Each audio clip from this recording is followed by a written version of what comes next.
Welcome to the Pub Sports Radio MLB Closing Time Show, Thursday, September the 2nd. Ian Cameron, Conor Mack with you. I know everyone's excited that there's four pretty marquee college football games tonight. We're definitely excited, and we will actually touch on some college football at the end of this show today. Just recap what we like tonight. In case you missed the Monday show where we talk about every weekday game, the Hitting the Books show, we'll talk a little college football at the end. But of course, the main part of the show will be MLB as we break down every baseball game on the board, as we always do right here on the Closing Time Show. We have 5 games left on tap in this Thursday MLB card. We'll start with the Miami Marlins taking on the New York Mets. Sandy Alcantara for the Marlins on the mound. Carlos Carrasco for the Mets. We've got the Mets minus 150 to minus 160 home favorites in this game. Total 7 as the Mets look to continue their winning ways against this Miami team. They won both games of the doubleheader yesterday. We'll see, or a couple days ago. They were off yesterday. We'll see if they can carry that over to today. Carlos Carrasco on the mound for the Mets, and it has not been a very fun return to the rotation for him for the most part. However, he has made some strides in his last couple outings facing the Dodgers and the Giants. 3 runs, 5 hits in 5 innings. 2 runs, 3 hits in 7 innings in his last start against San Francisco, which was very impressive. It looks like it's going to be Sandy for the Miami Marlins. 3.27 ERA. He's been someone that we've definitely liked to back a lot of times this year, and he was just outstanding in his last start against the Reds. Double-digit strikeouts for the 3rd time in his last 6 starts, and really he's been just consistency outside of one bad start at Coors Field against Colorado. 6 quality starts in his last 7 trips to the hill, 3.35 ERA during that span for Sandy. So I lean to Miami a little bit here, but I said this yesterday. The Mets won those 2 games. The one was in heroic comeback fashion. Do they have a run in them? Do they have a win streak in them? If they do, they might win this game. And Carrasco is turning it around. Like, you got to like that he held the Dodgers to 3, the Giants to 2. It's definitely signs of him maybe getting the rhythm, getting some traction going again in this rotation for the Mets. So I just lean Miami. I don't think I'm going to end up pulling the trigger here. What do you think, Conor Mack? Mets and Marlins. Yeah, I definitely don't want the Mets. Cookie Carrasco, minus 160. I know they won a few. And yeah, shout out to Tony Cobbs, our guy, always $5 dono. We appreciate you, man. I mean, all the donos from everybody, but you're always consistent. Thanks so much. We're going to have to start calling you Tony Daily Dono Cobbs. I mean, every single day, Tony. Unbelievable. Daily Dono. Yeah. And now he's got to live up to your game. Like Jeopardy. It's the Daily Dono. How much you going to put up? $500, Alex. Rest in peace, Alex Trebek. Yeah, true that. Shout out to Alex Trebek. Rest in peace. I don't want Carrasco. He's looked good, though, his last couple starts. That second start with L.A., I think the next one was against the Giants. I just had it pulled up. But Alcantara, man, his last 4 have been unreal. Oh, Jedi for life, $10 dono. Thank you, man, Jedi. Appreciate it. Cash a 5-game parlay. Man, here's your cut. Thanks for your hard work. We appreciate it. I'll get into my game. We'll get in that game next, which drove me nuts. But I'm going back to the well there. But here, real quick, there's just no way with the Mets. The first 5 under 4, I get it. Carrasco scares me a little bit. Alcantara's been locked in, but his always, we talk about it, Ian, is on the road. Can he pitch well? But he seems to be locked in road and, his last 4 starts, 2 on the road, San Diego and Cincy. He's been good in both. So I'd only look under in this ball game. Both teams have pretty good bullpens. You could go full game, but you're not getting a bargain at 7.5. And I'd only be on the Marlins. I know they got those few wins. That was big for them in the doubleheader. I think they suck. I still don't think they can hit. I definitely wouldn't want to be on a Mets ticket. God bless you if you're on them, especially if you're on them run line or something like that, or their team total. So I'd only be on the Marlins here. I'm really thinking about this pretty hard at plus 150, maybe first 5. And I definitely lean under, whether you want first 5 or full game in this one. Yeah, definitely. Interesting. So again, thank you, Tony Cobbs, Jedi for Life, for the donations. Sure. Really appreciate it, and glad you're enjoying these shows on a daily basis. Next up, we've got Boston, Tampa Bay, Eduardo Rodriguez, Shane McClanahan, the pitching matchup, two lefties. Tampa minus 155, home favorite, 7.5 the total. In this game, Boston, how about that with Chris Sale on the mound? That's why you have Chris Sale on your team, right? You need a win. You're trying to stop the bleeding. You know, that slump buster performance from your ace, and he delivered one for the Rays. For the Red Sox. Very good performance. 3-2 win. The Red Sox get the ninth inning RBI from Jaron Duran last night for the Red Sox. So they snapped the mini skid. Fact remains, though, this team is still ravaged and shorthanded significantly with COVID-19. How many players? It looks like 8. 8 players have basically ended up with the positive test COVID-19, 2 of them on the coaching staff as well. So it's definitely a massive issue here for this Red Sox team. Bogarts, Sawamura, Matt Barnes, Martin Perez, Danny Santana, Hernandez, Christian Arroyo, Kike Hernandez. I mean, it's a lot of players that have contracted the coronavirus for this Boston team, and give them credit. They got into a win last night. I don't know if I trust them to do that again here, especially with Eduardo Rodriguez on the mound, who's had a really difficult season overall. 5.12 ERA, 4.75 on the road. Did pitch all right last time against Cleveland, 3 runs in 7 innings. Actually, it was one of his better starts, but just too inconsistent for my liking. And against Tampa Bay this year, he's kind of struggled. He's given up 7 runs in 11.1 innings of work against the Rays.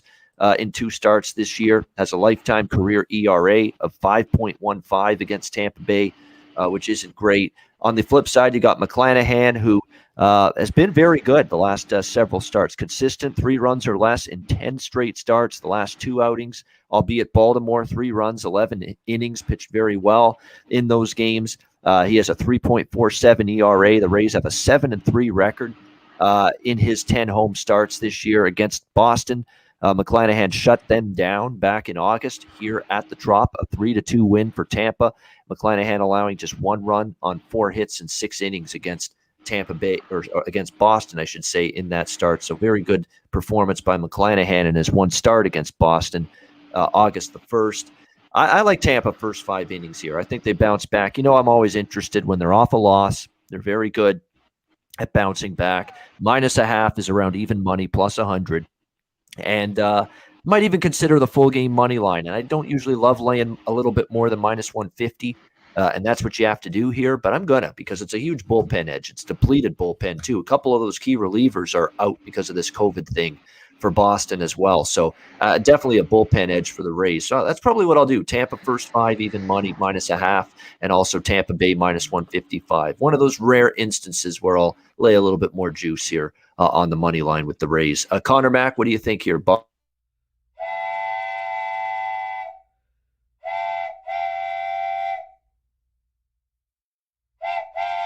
LJ from H-Town, adding to the tote board. Thank you very much, guys. It's incredibly appreciated.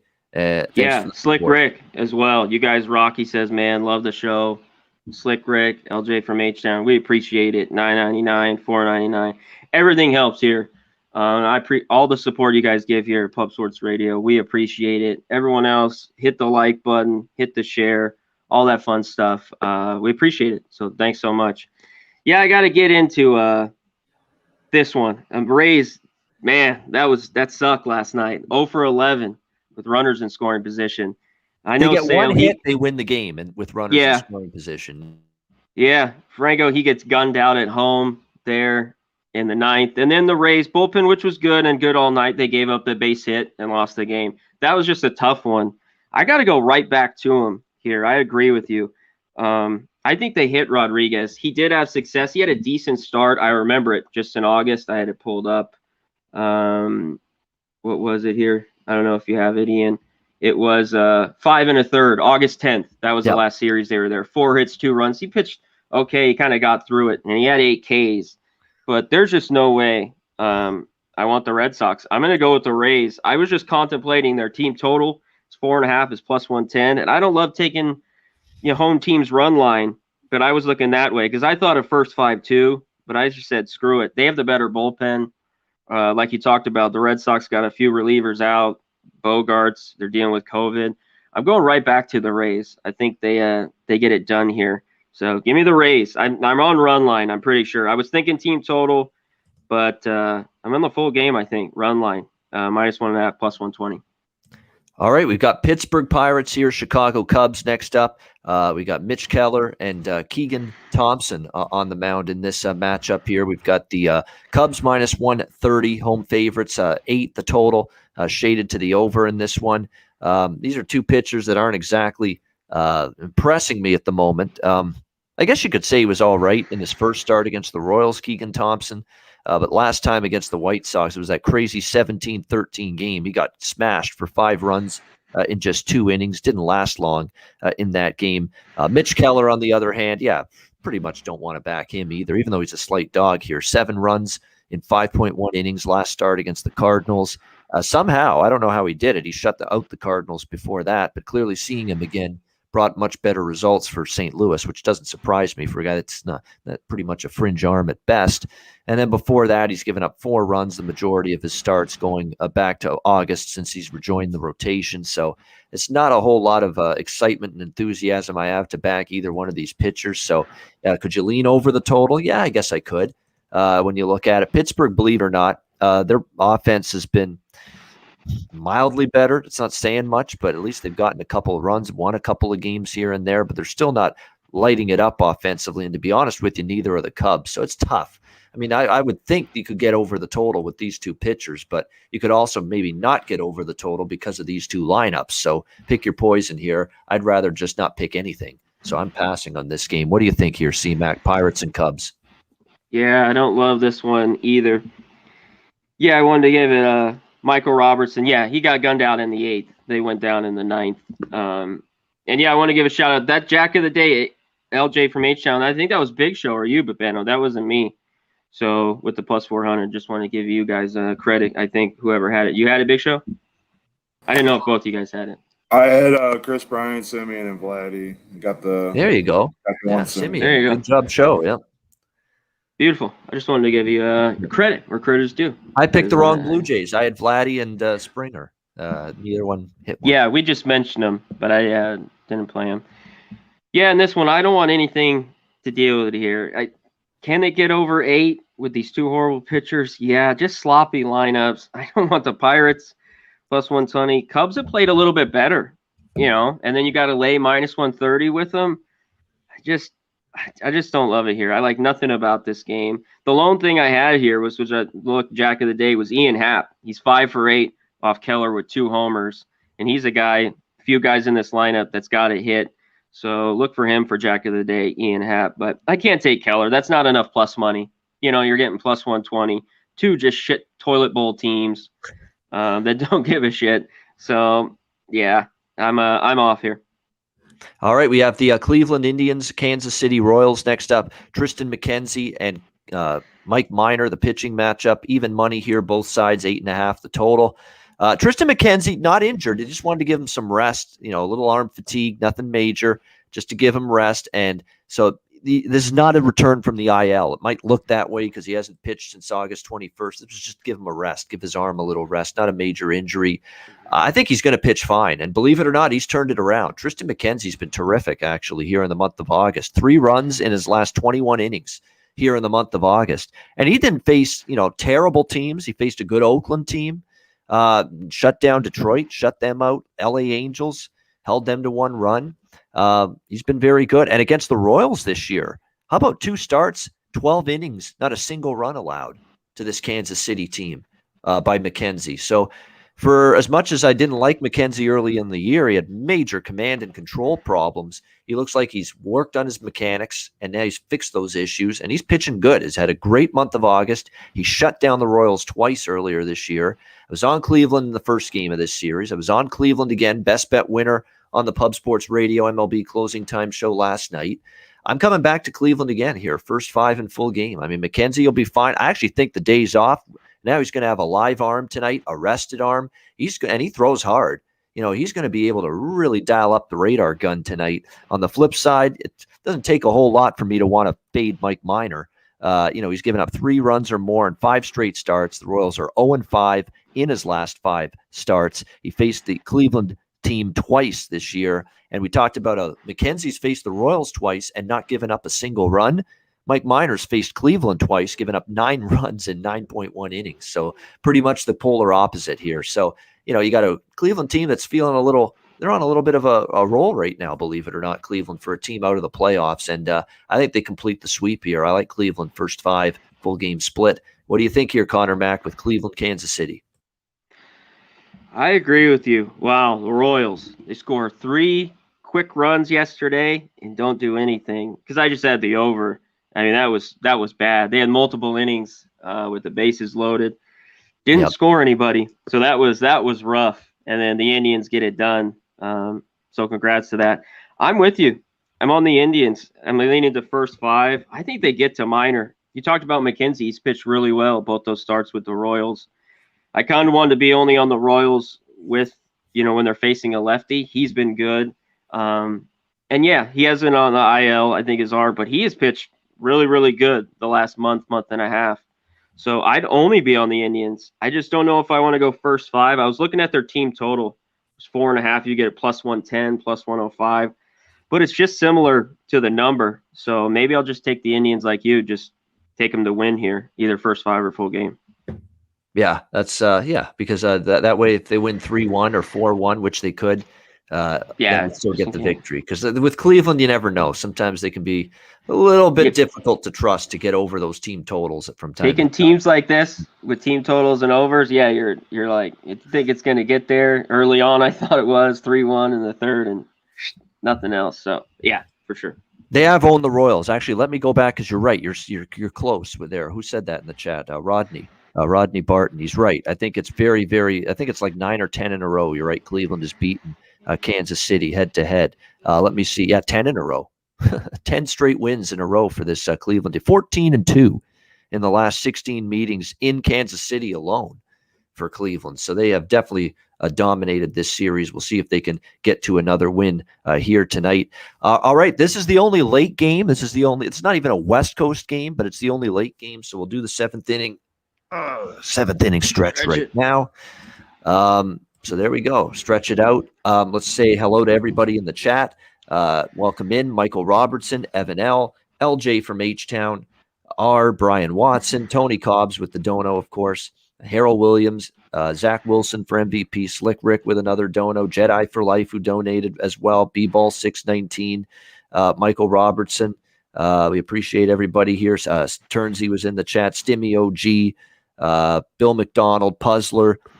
Thanks to everybody for joining us here. We appreciate Cheshire Cat, Rodney Barton, Ross Pitts, Lance LaRose, Olu Fullerin. There we go, everybody. PRS full. There we go. Welcome in everybody to the closing time show. And with that, we'll go to our final game on this MLB card. Atlanta, Colorado, Tuki for Atlanta, taking on Chichi Gonzalez. You better come home, Chichi Gonzalez for the Rockies. We've got Atlanta minus 155, home road favorites. Atlanta 12.5 the total.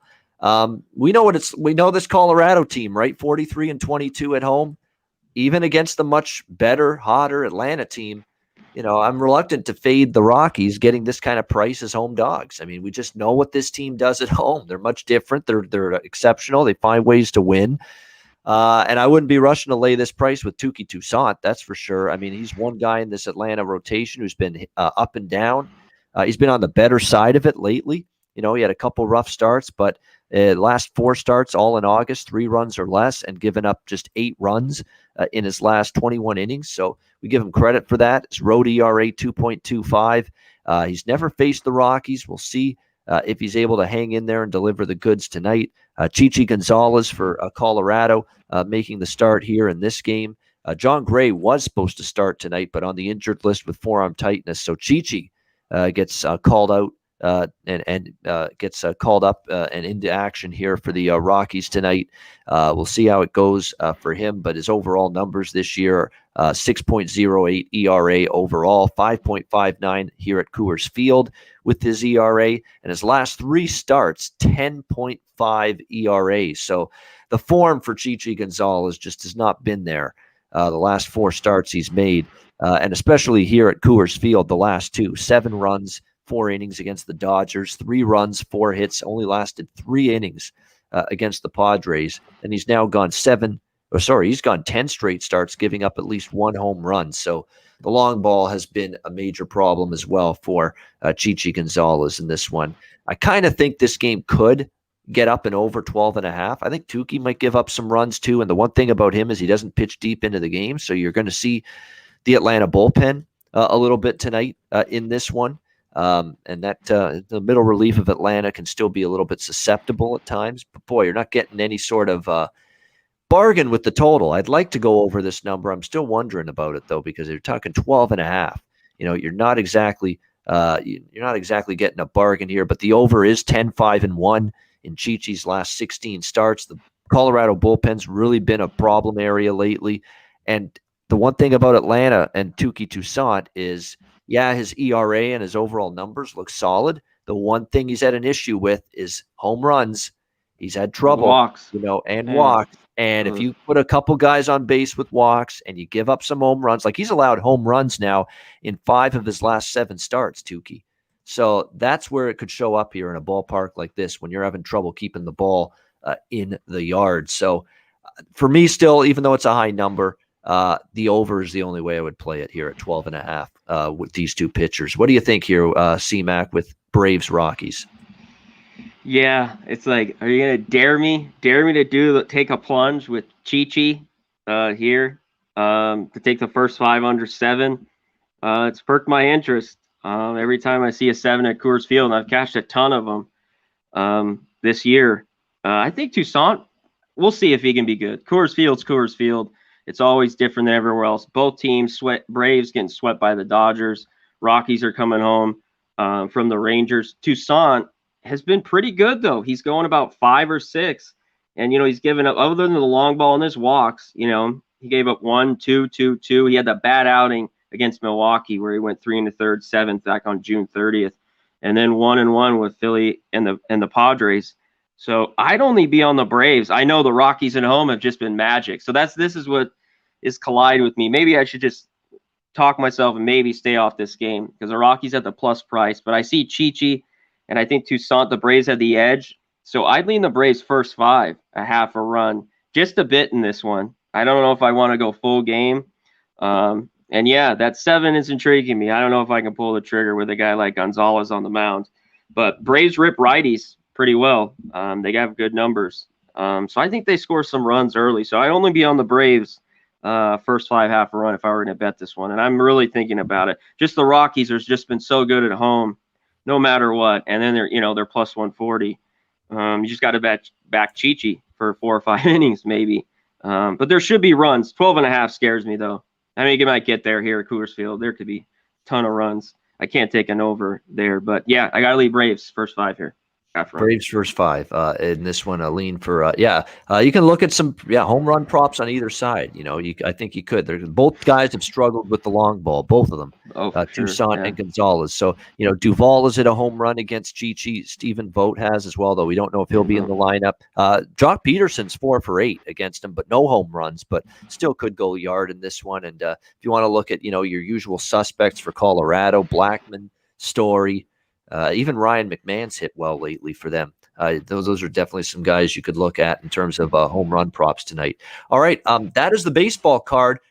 We're going to shift now to college football. And we're not going to go through every game. Again, if you want full every game analysis of the Thursday and the Friday games in college football, that's what our show on Monday was, the hitting the books. So make sure you check that out. But what we'll do now with these weekday closing time shows, of course, they'll still be primarily baseball, but at the end of each show, we'll give you a little rundown of what we like in college football, or if there's any football games that night, like there is tonight. We'll do the same tomorrow on the show after we break down the baseball board. We'll tell you what we like for the Friday college football games. Mark Schillingberg, by the way, thank you very much for the donation. Another Appreciate one, it, my guy. Thank you. Absolutely appreciate it. One of our great great loyal viewers is in here most days. Thank you Definitely. very much. We appreciate it, Mark, very much. So as far as college football goes, like, I'm not going to go into too much detail with the analysis. Like I said, we did that on the Monday afternoon show that you'll see every Monday throughout the season, hitting the books, breaking down all the Thursday and Friday, the weekday college football and NFL games. Boise, Central Florida, lean Central Florida. But again, like I said, Monday, I got -3.5 on Central Florida like weeks ago. It's -6.5 now. So I'm a little bit more reluctant to bet it now. I just think Central Florida at home, the long travel for Boise. Both teams have new coaching staffs, but and I know Central Florida does have to replace some skill position talent, some on their defense, but I just think they rise up to the occasion more often than not in these big games at home. And they're laying a reasonable enough price, less than a touchdown. They'll have a legit home field advantage. The bounce house is going to be sold out. It'll be a good environment for even post-pandemic for a college football game here. So I lean to Central a little bit. The total's been bet down, and I could kind of see why, because both teams they're going to play, I think, above average tempo, good quarterbacks, Gabriel and Bachmeier.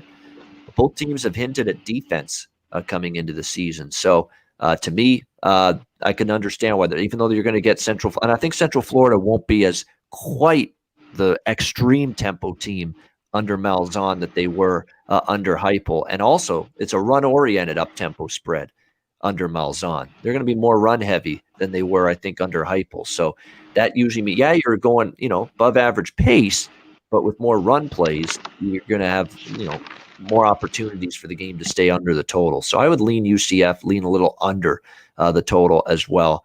Conor, just brief thoughts. What did you think of this one? Yeah, I'm not on this one. I don't blame you. I didn't jump on it early enough with Central Florida. I think they win. I think they have the home field advantage. Like you talked about, it's going to be hot and humid. They got the returning QB, one of the best in all college football, Boise State. I think they can move the ball. I just have question marks with Boise State, especially on the road. As I told you, I think they've gone down every year just a little bit since the old Peterson days. So I lean under a tad bit, but I think there's going to be points. This is one I just didn't love. And like you talked about, it's reached 6.5 with Central Florida. I think they win, but it'll be interesting. You talked about the new coaching changes for both teams, especially Central Florida, new offense. It could be a little sluggish early, but they definitely have weapons all over the field. It's a game I'm off. All right, next up, East Carolina, Appalachian State. Appalachian State was 13-point favorites at home here earlier in the summer, and now they're 9. Huge money move on East Carolina, 55. I agree with it fully. I think East Carolina is going to be improved. I'm hearing great reports of their defense. Now, hearing great reports is one thing. Seeing them play good on the field is another. But I'm hearing great things about improvement for East Carolina's defense, which is where they need to improve. Mike Houston, a good coach, won everywhere at the FCS level. They ended the season strong. They beat SMU as 21-point underdogs in their last game last year. So they enter this season with momentum, a better defense from what I'm hearing. And to me, App State was in the class of the Sun Belt for the large part of this last decade. They aren't anymore. It's Scott Satterfield and Eli Drinkwitz, the previous coaches, gone. And I think since they've had this new coach, Clark, they haven't been quite as good. They've taken a small step back. They're going to have a good defense. They're going to be able to run the football. Definitely. That's the good things. They're still going to be a very good football team, App State, but they're being priced like a juggernaut here in this first game. And I don't think they are. And do you think I'm laying points with Chase Bryce at quarterback after what I saw from him with Duke last year? Turnover machine, David Cutcliffe, a quarterback guy, can't get anything positive from him. How good can that be for Jace Price now going to App State? They couldn't stick at Clemson. He works with a great coach who does great things usually with quarterbacks, David Cutcliffe, and David Cutcliffe could not get a lick of good play out of this guy last year. To me, that's not a ringing endorsement for Chase Bryce going to App State here with his new team in this one. So that's a red flag to me. I think ECU is very live in this one. Conor, any thoughts on this game? I think they're alive as well. It's just tough with the number. A little buyback, though. They got 9. It dropped to 8.5 today. I mean, all the money.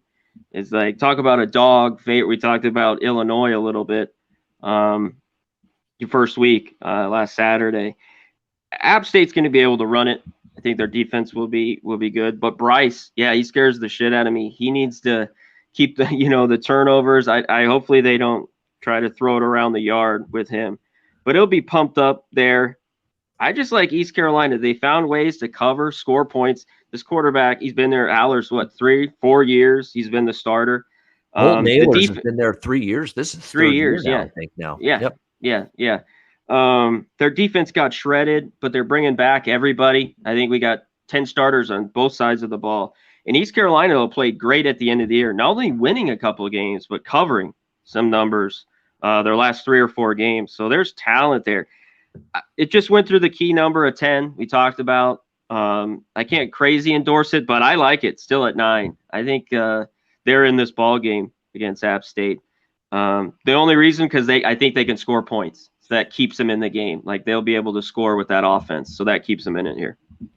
Yeah, and people are going to look at it and say East Carolina is a bottom feeder the last couple of years in the AAC, and App State for the last 10 years been one of the better teams in the Sun Belt. But what's the better conference, top to bottom? Come on, it's not even. You don't even have to think twice. You know what the better conference is, top to bottom. It's the AAC. The AAC is a much better football conference, top to bottom, than the Sun Belt. And so, yeah, it's an upper echelon Sun Belt team the last 10 years, and a AAC team, East Carolina, that's had some rough years the last couple of years, but they're on the improve, and I think App State's on the decline, and you're getting the team from the better conference on the improve against a team from the weaker conference on the decline.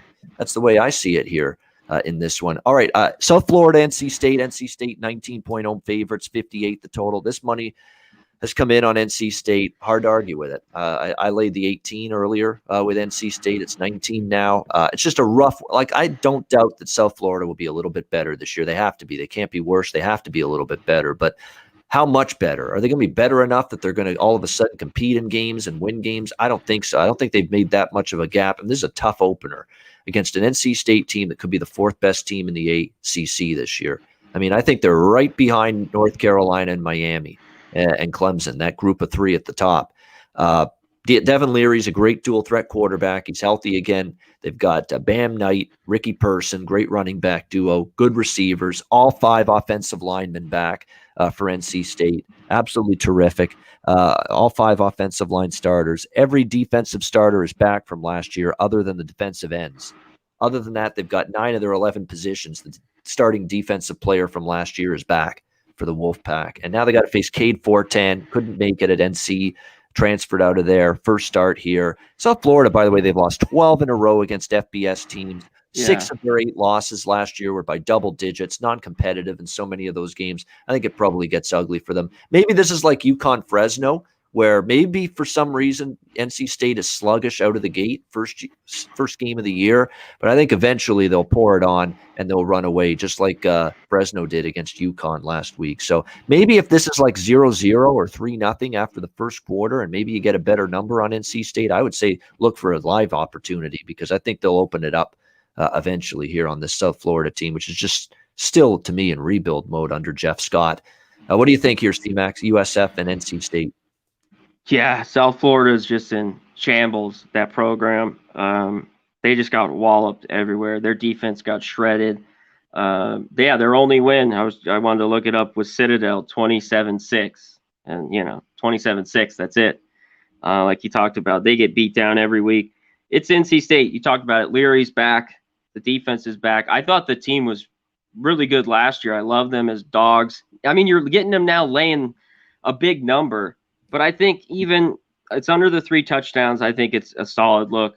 I think they jump on them and score all over them. I'd be shocked if it was kind of close early. Like you talked about, Leary in that offense, the defense should be a little bit better. At times it could get gashed, but a team like South Florida, they should take care of them easy here tonight.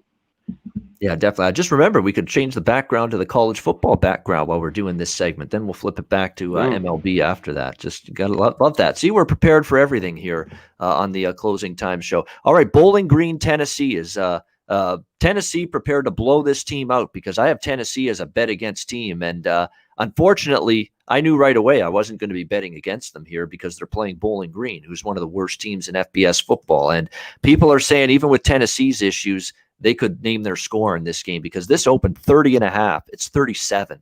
6.5 point move on Tennessee here in this game. The total 60.5, 61. they should score 45 or 50 at least. Believe it or not, against Bowling Green. And I know they're breaking in a brand new offensive scheme, going from the methodical pro-style run-heavy offense under Jeremy Pruitt when he coached to Josh Heupel and the extreme up-tempo spread offense, throw it around, run it, snap the football as quickly as possible with a new quarterback and Joe Milton, the Michigan transfer. But I think they could still just line up the football and just go right through this Bowling Green defense. Bowling Green against a weak max schedule, gave up 45 points per game last year. So that does not bode well here in this opener, and they're going to get worn out.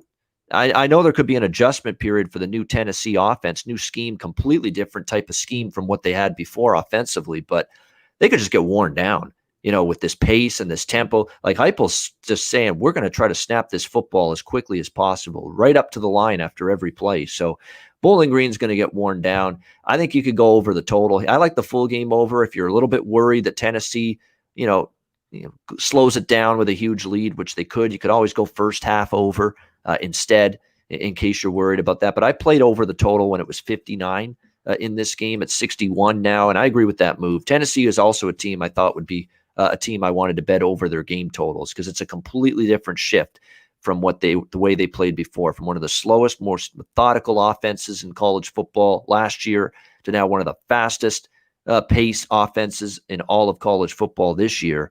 And I don't think it'll be reflected in Tennessee's totals right away. So I don't want to lay this much now or even in the first half, but I did bet over 59, and maybe I would lean a little bit first half over as well.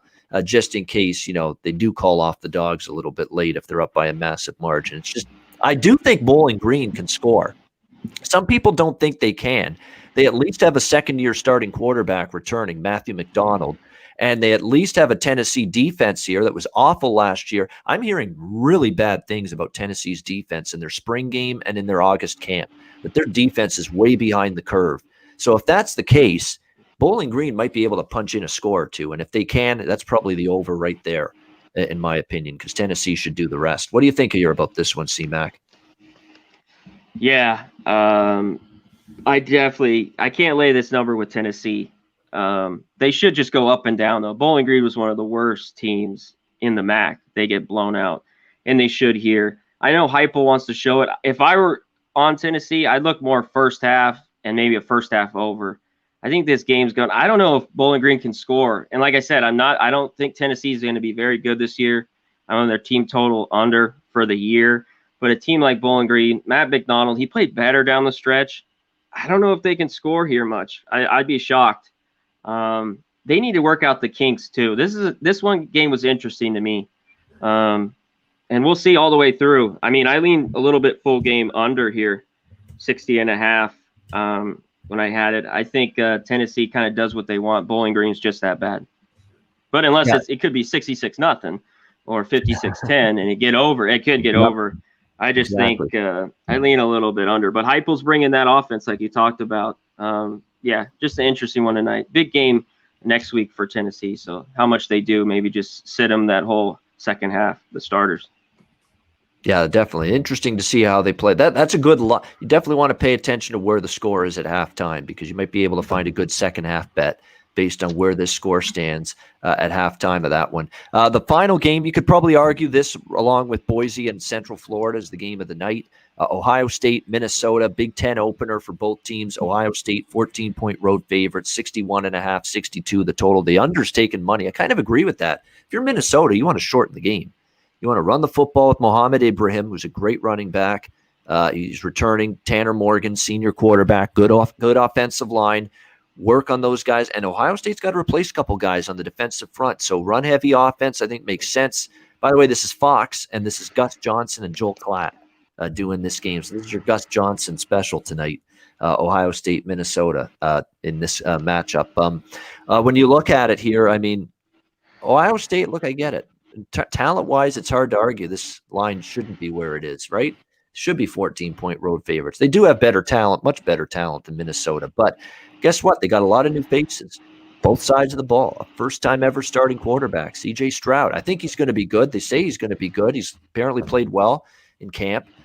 But, it's still his first start, filling the shoes of Justin Fields on the road. And this is not Ohio State like the last 2 years, Connor, where they're playing Florida Atlantic at home in their opener, where they're playing a Nebraska team that all they do is shoot themselves in the foot, at home the last 2 years. They're playing a legitimate, decent team here on the road to open the year with a first-time ever starting quarterback. I think Minnesota's got enough to hang in within 14 points. I like the home dog. I said that on Monday. They're 9-1 against the spread the last 10 games where they've caught 8 or more points as home underdogs. Minnesota 9-1 against the spread the last 10 that they've been a home dog of 8 or more. I think they can hang around. I don't know about win the game, but I'm not ready to lay 2 touchdowns on the road with Ohio State in this situation. There's the toughest opener in years with a first-time starting quarterback. They've got to replace a couple guys on the lines and the linebacking core as well. And the one thing, too, about Minnesota is, the wide receiving core it's sick. Ohio State's got like 6 or 7 deep in terms of quality, unbelievable receivers. Olave and, of course, Wilson highlight the receiving core. And Ruckert, the tight end, is pretty good as well. But they play a 4-2-5 defensive scheme, Minnesota. I said that on Monday. 5 defensive backs. That's what it means. So when you've got more defensive backs, guess what? That helps you, because what's the strength of Ohio State's offense this year? It's the receiving core. And if you're going to have more defensive backs on the field, you'll be able to jam them at the line of scrimmage a little bit more, pick plays, rub plays, whatever you want to call it, to maybe force, and CJ Stroud, if he's thrown off his timing just a second, we're talking again about a guy that's making his first ever start on the road here, that little timing issue with 5 defensive backs to have to navigate instead of 4, that could be a little bit of trouble for him. And it's at least going to give Minnesota's defense a puncher's chance to try to match up with maybe the best wide receiving core in the country. So the 4-2-5 scheme, I think, fits this matchup against Ohio State's incredible receiving core very well for Minnesota. So I think they can do enough to hang in the game. We'll see how it goes. Connor Mack, what do you think here with the Buckeyes and the Gophers? Yeah, this game is interesting. I just want to watch this one. Obviously, Minnesota's took a little money here. Ohio State's minus 13.5. And the unders got hit. I lean under in this game a tad bit. It's 61.5. Starting to get down there, though. It's all about Stroud, I think. And that I think the first half, Minnesota could hang in there. Really, all Ohio State needs to do is pound it. They got all that offensive line. They could just run it on Minnesota. A Minnesota defense that was not good last year. It was really bad. We know with COVID, that everyone's games, the players, it's a little bit different. It wasn't a full season, but they got better at the end of the year. Morgan's their quarterback. I think he can make plays, but Ohio State just has too many athletes. In the end, I'm just off this one. Like I talked about, I lean under a little bit. I think Minnesota might hang around a little bit just because they have a brand new quarterback in Ohio State, but I think there's too much talent. But you're talking about first game of the year. I wouldn't blame anyone for taking the points here, but I've always talked about, I always love taking points against Ohio State. Shit. I love doing that. But he loves going for that extra touchdown and kind of putting it in for the cover. And he's got great numbers covering games against Big Ten teams. So it should be interesting. I'm just going to watch this one. I lean under full game, though, in this one. All right, leaning under. I think there could be some chance of rain as well tonight in Minnesota, so keep an eye on that as well. But, that'll be an interesting matchup here, with Ohio State and Minnesota. Big Ten, they're trying to put themselves on the map. They've got pretty much a lot of conference games, this week across the board in the Big Ten. This one, you got Iowa, Indiana on Saturday, Penn State, Wisconsin on Saturday. You've got some conference games coming up here in the Big Ten this first week, which you normally see. So fascinating to see how these games go. We appreciate everybody in the chat here. A few more faces: Crystal Warren, Brian Dance, Aaron A., Luke Murphy, Kevin DeFreitas. There he is. Ross Pitts. We appreciate that. Yeah, they're running back. Good. Apparently, Master Teague is getting challenged by some other running backs in camp for the starting spot. So it's going to be running back by committee, but who the hell cares? I mean, they just recruit incredibly well, Ohio State. Yeah. So, they're going to be fine at that position. And at most positions, this is really what's going to win out. Minnesota's experience, where they have a lot more experience and returning production as a team than Ohio State, or just talent? Is talent going to win out? Because, look, obviously, we know who that better talent and better recruits are. It's Ohio State. There's no question. It's just, are they ready to fly on all cylinders, click on all cylinders, very first game of the year on the road in a Big Ten opener? We'll find that out tonight. There you go. That's the college football card. Just a little recap of it, our thoughts. And we'll do the same thing tomorrow after the Friday MLB games. We'll break down the college football Friday slate after we get done the MLB card tomorrow. We'll have our guy, Sharpie, joining us on the show tomorrow to help us break down the Friday MLB card. So join us for that. We'll get to best bets and Jack of the Day for MLB in just a second. But first, sponsors time and messages from Manscaped and Southtown 101.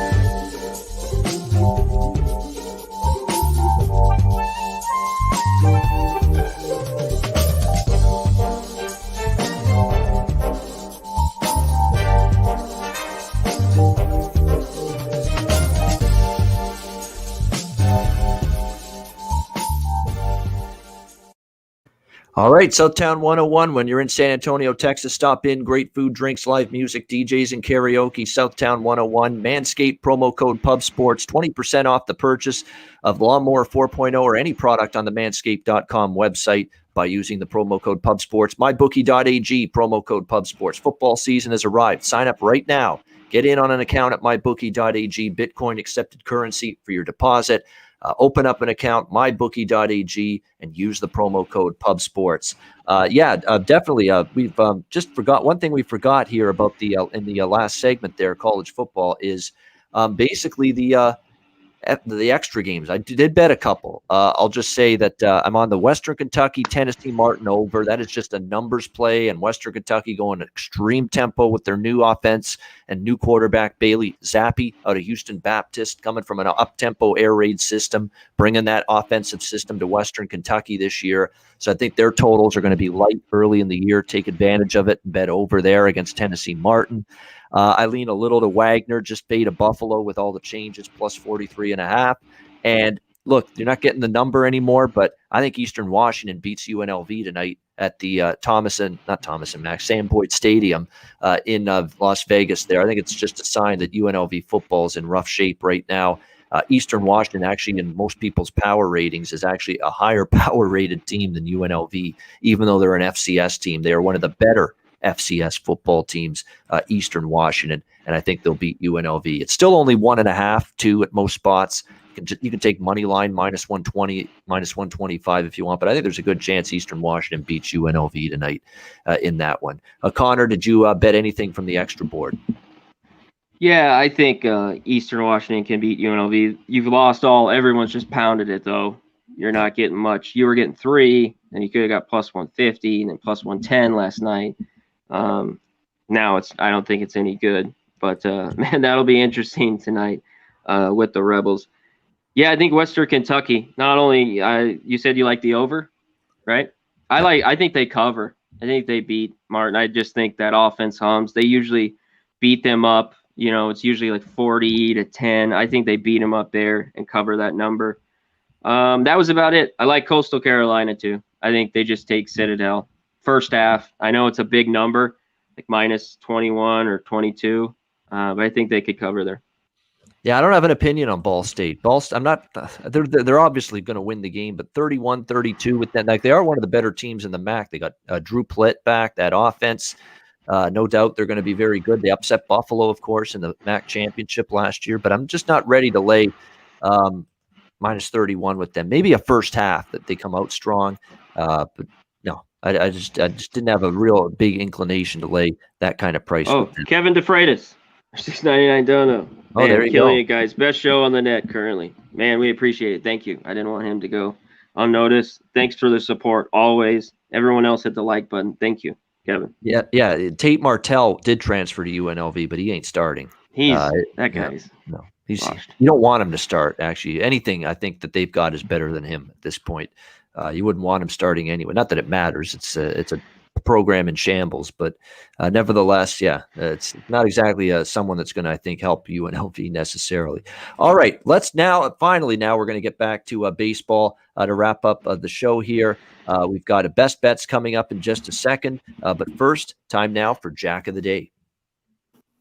Well, see you later. All right, there we go. Jack of the Day time now for this Thursday. I'll tell you what, there's not a whole lot to choose from with only a few games on the card here. Really not much. I mean, Conor mentioned Ian Happ. Yeah, you could go in that direction. I don't want to go again. There's maybe the Tampa-Boston game. Brandon Lau is definitely what I'm interested in. Yeah, 3 homers, 4 for 11, 364 against Eduardo. Nelson Cruz as well, because he does have 1 homer against him. So we'll do a couple Rays. That's it. Brandon Lau, Nelson Cruz, just 2 Jack of the Days candidates for me today. Conor Mack, what do you got? Yeah, you had Ian Happ. You take plus 500. He's 5 for 8 with 2 jacks. I don't have a number on Lau. There's a few Mets like McNeil that you could look at. I'm not going to take Conforto, 6 for 20 with 2 homers. I'm going to go for 2 bombs. This guy still hasn't done it for me. My guy, Yanni. Yanni, where are you, my man? He's 6 for 12 because he's plus 700. He's a huge price. He's 6 for 12 off Rodriguez. He's in there because he hits lefties. He doesn't have a jack, but he's plus 700 again. He'd be my only guy. And one just big price other was Whit Merrifield. I think he's only 2 for 11, but he's plus 800, a big price if you're looking for kind of a big price. Put a little money on for Jack of the Day. Yeah, you want to know how far the stock has fallen on Tate Martell. He's not even on the depth chart for UNLV going into this game tonight. Like, he's not even on the depth chart. Like, he's not even being considered, to play for them. It's going to be Brumfeld. That's Doug Brumfield or Justin Rogers are going to be the stars. Going to be one of those guys for UNLV. So both suck. That's where we're at. Yeah. Both are horrible. So. Okay, just like the whole team. Yeah, horrible. Oh well. Hopefully, what's not horrible is our best bets for this Thursday night in MLB action. Conor Mack, what do you got for best bet? I'm going right back to the well. I mean, 0 for 11 runners in scoring position. They got to get it today. Hit Rodriguez, and I'm taking a run line, plus 120. Rays smash today. Give me that run line, plus 120 Rays. There you go. Rays run line for a little value, plus 120, minus 1.5 runs. Tampa Bay on the run line. Best bet for Conor Mack. And my best bet is going to be I'm going to use him again. Well, why not? It's a small card. You can only pick from 5 games anyway. They were good to me for best bet last night, and I'm going to hope they're good to me again tonight. Cleveland. Minus 105 against Kansas City. Let's go with that for a best bet tonight. Tristan McKenzie in outstanding form here in the month of August. Mike Minor, not so much. Give me Cleveland here, minus 105 against Kansas City for my best bet for this MLB card on Thursday. That'll wrap up this edition of the MLB Closing Time Show. Thanks to everyone in the chat. We appreciate it. We'll be back with you tomorrow, Friday, 4 p.m. Eastern, 1 p.m. Pacific, for another edition of the Pub Sports Radio MLB Closing Time Show. Sharpie will be with us to break down the MLB card. Conor and I will go through the Friday college football games as well, briefly at the end of the show as well. And then Saturday morning, the premiere of 4th and Gold, 10 a.m. Eastern, 7 a.m. Pacific, bright and early Saturday morning. Conor, myself, Ragu, Show, the Big Boss, I should say. We'll all be there for the show. Won't be show. Show's going on. Oh, yeah, you're not going to be there, right, Joe? Oh, yeah, I forgot. So he's going to have a good time. I'll be there. I'll be there. Oh, you are? Oh, he will be. Okay, there you go. Okay. On Saturday. It's after that. Sunday he's gone. But we'll be here for college football Saturday morning, 10 a.m. Eastern. We'll break down the entire Saturday card. Can't wait for it. It'll be a lot of fun. For Conor Mack, me and Cameron, have a great Thursday night. Enjoy the games and good luck. Enjoy college football as well tonight as we get a few games to get excited about, to get the season going. We will talk to you tomorrow on Friday for another edition of the MLB Closing Time Show right here on Pub Sports Radio.